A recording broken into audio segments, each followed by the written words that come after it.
नमस्कार शेतकरी मित्रांनो, शेतकऱ्यांची शेतीशाळा प्राकृतिक आधुनिक कृषी शोध प्रशिक्षण चिकित्सालय रामपुरी बुद्रुक मध्ये आपले सहर्ष स्वागत आहे।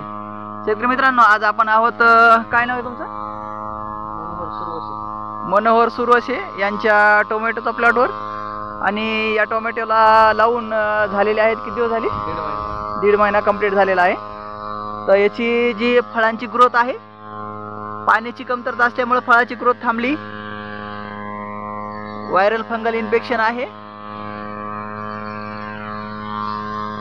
सेटिंग पण कमी आहे। याच्यासाठी आपण प्रति एकर 5 लिटर नॅचरल ह्युमस आणि प्रति एकर 5 लिटर बायोपॉवर हे आज ड्रेंचिंग वाटर देणार आहोत। आता यांची अगोदरची एक फवारणी चालू आहे, त्याच्यानंतर जी फवारणी होईल ती होईल पीएच बॅलेन्सरची। तर पीएच बॅलेन्सर हे जे आहे, पीएच बॅलेन्सरचं जे कार्य आहे ते अनमोल कार्य आहे पीएच बॅलेन्सरचं। पीएच बॅलेन्सरमध्ये आपल्याला काय आहे की जे समजा आपल्या याची जी ग्रोथ आहे, न्यूट्रिशन मॅनेजमेंटची जी ग्रोथ आहे, मुळांचा विकास आपण त्या दिवशी पाहिला। मुळांचा विकास जो आहे तो पीएच मेंटेन झाल्याशिवाय व्यवस्थित होत नाही। तर यासाठी आपल्याला पीएच बॅलेन्सर हे सोडणं महत्त्वाचं आहे। तर पीएच बॅलेन्सर आपल्याला स्प्रेमध्ये घ्यायचं आहे।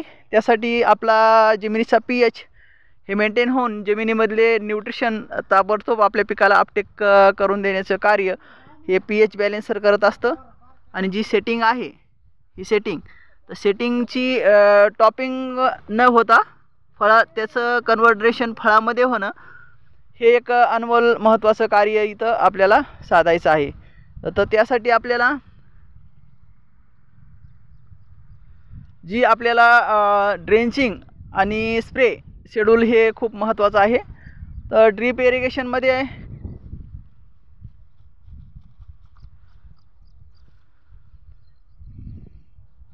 वॉटर सोलेबल खताचं व्यवस्थापन पण आपल्याला इथं करणं गरजेचं आहे। तर वॉटर सोलेबल खताचं व्यवस्थापन आपल्याला प्रति एकर फळ फुगवण्यासाठी आता आपल्याला 1261-0 10 किलो, तर 1261-0 10 किलो आपल्याला प्रति एकर घेणं आवश्यक आहे। हे फळावरचे डाग धब्बे वगैरे घालण्यासाठी आपल्याला स्प्रेचं शेड्यूल कंप्लीट करणं गरजेचं आहे।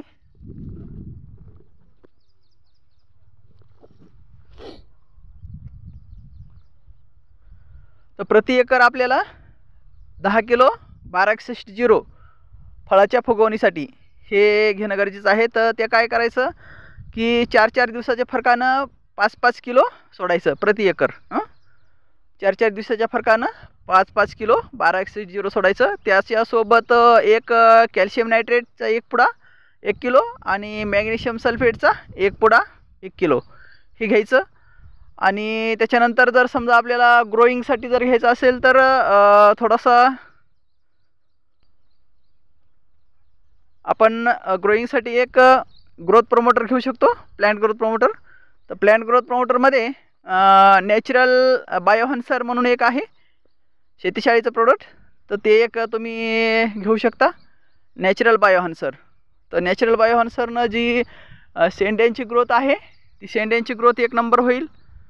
आणि जी मुळांचा विकास आहे, मुळांचा विकास हा चांगला होईल।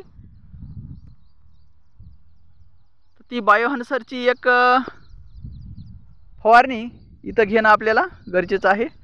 बाकी व्यवस्थापन सुरवसे साहेबांना छान केलं आहे, बांधणी वगैरे मस्त केली आहे, मल्चिंग पण खूप छान बसलेली आहे, ड्रिप इरिगेशन सिस्टीम पण 1 नंबर आहे, व्यवस्थित ताण देऊन बांधलेले आहे, काय अडचण नाही, मस्त। मल्चिंग खूप छान टाकली, मस्त बुजून घेतली, व्यवस्थित बांधणी छान केली आहे। 2 झाडातील अंतर पण मेंटेन आहे, मस्त 2 ओळीतील अंतर पण मेंटेन आहे। थोडेसे मध्ये फाटे पडायला लागलेत, हे थोडेसे वर बांधून घ्या बांधीला। मित्रांनो, व्हेजिटेबलमध्ये हेच महत्त्वाचं आहे की राईट टाईम राईट ऑपरेशन करणं खूप गरजेचं असतं। त्याच्यामध्ये सगळ्यात महत्त्वाचा मुद्दा आहे पाणी व्यवस्थापनाचा।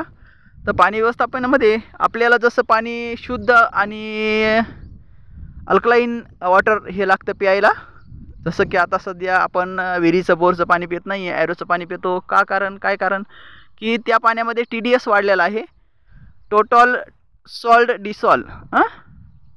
TDS टोटल डिझॉल्व सॉल्ट, म्हणजे मिठाचं प्रमाण म्हणजे खारट पाणी झालेलं आहे.